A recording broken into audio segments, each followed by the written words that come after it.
ఒకటి గుర్తుకు రావాలి. ఈయన్ని చూడగానే మనకు ఒక గుర్తుకు రావాలి. వంచనకు, నమ్మక ద్రోహానికి, వంచనకు నమ్మక ద్రోహానికి గురి అయినటువంటి వ్యక్తి యేసయ్య.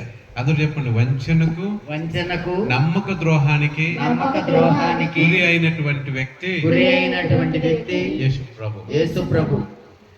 ఎందుకు వంచన, ఎందుకు నమ్మక ద్రోహం అంటే, ఆయనకు నమ్మక ద్రోహం చేసింది ఎవడంటే ఆయన పిలిచి నమ్మినటువంటి ఆయన శిష్యుడే. ఆయనకు నమ్మక ద్రోహం చేసింది ఎవరంటే ఆయన నమ్మి పిలుచుకున్నటువంటి ఆయన శిష్యుడే. వంచన, నమ్మక ద్రోహం. ప్రియమైన విశ్వాసుల దేవుని బిడ్డలారా, చాలామంది మీకు చాలా ప్రామిసులు చేసి ఉండొచ్చు, కానీ కొన్నిసార్లు ఊహించినటువంటి రీతిగా నిన్ను వంచనకు, నమ్మక ద్రోహానికి గురి చేస్తూ ఉండొచ్చు. బయట వాళ్ళు కాకపోయినా రక్తం పంచుకుంటున్నటువంటి అన్నదమ్ములు కానీ, నీకు తోడుంటానని చెప్పినటువంటి నీ భార్య కానీ, నీ భర్త కానీ, నీ కడుపును పుట్టినటువంటి నీ బిడ్డలు కానీ నమ్మించి నిన్ను గొంతు కొయ్యొచ్చు.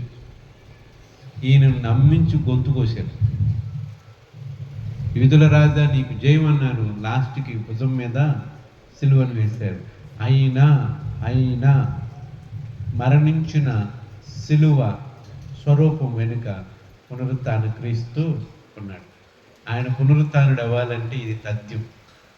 ఆయన దీవెనలు మీకు కావాలి అంటే శ్రమలు అనేవి వాస్తవం, నిజం. ఈయన్ని చూస్తుంటే మనం దేనికి గుర్తుకు రావాలంటే వంచనకి, నమ్మక ద్రోహానికి గురి అయినటువంటి వ్యక్తిని మనం చూస్తూ ఉన్నాం. ఈయన చూస్తే మనకేం గుర్తు రావాలంటే సర్వసంగ పరిత్యాగి. ఈయనదంటూ ఏది లేదు. ఈయన పుట్టినటువంటి పశువుల పాక యేసయ్యది కాదు. స్థలం కోసం వెతుకుతూ ఉంటే మా దగ్గర పశువుల పాక ఉంది, వెళ్ళండి అన్నారు.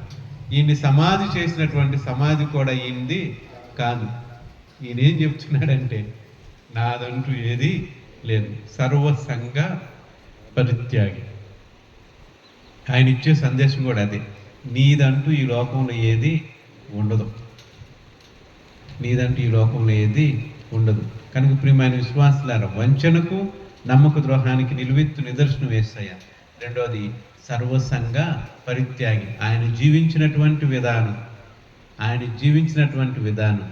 ఆయన జీవన విధానం, ఈ లోకం నుంచి ఆయన నిష్క్రమించినటువంటి విధానం, లాస్ట్గా ఆయన చెప్పినటువంటి ఆఖరి మాట, తండ్రి వీరేమి చేయుచున్నారో వీరెరుగరు, వీరిని క్షమించండి అని చెప్తూ సమాప్తం అంటాడు. He completed his task. తండ్రి తనకు అప్పగించినటువంటి బాధ్యతను ఆయన నిర్వర్తించాడు. కనుక ప్రియమైన విశ్వాసులారా, దేవుని బిడ్డలారా, అలసిపోయినట్టుగా ఉన్నారు. దేవుని నమ్ముదాం, దేవుని మీద ఆధారపడదాం. ఆయన శిలువ శ్రమలను ధ్యానం చేస్తూ రేపటి రోజున ఆయన పునరుత్థాన దీవెనలకు మనల్ని యోగ్యులుగా చేయమని ఆ భగవంతుని వేడుకొనటానికి ప్రయత్నం చేద్దాం. పిత, పుత్ర, పవిత్ర ఆత్మ నామమున ఆమేన్. అందులో లేచి నిలబడదాం ఒకసారి.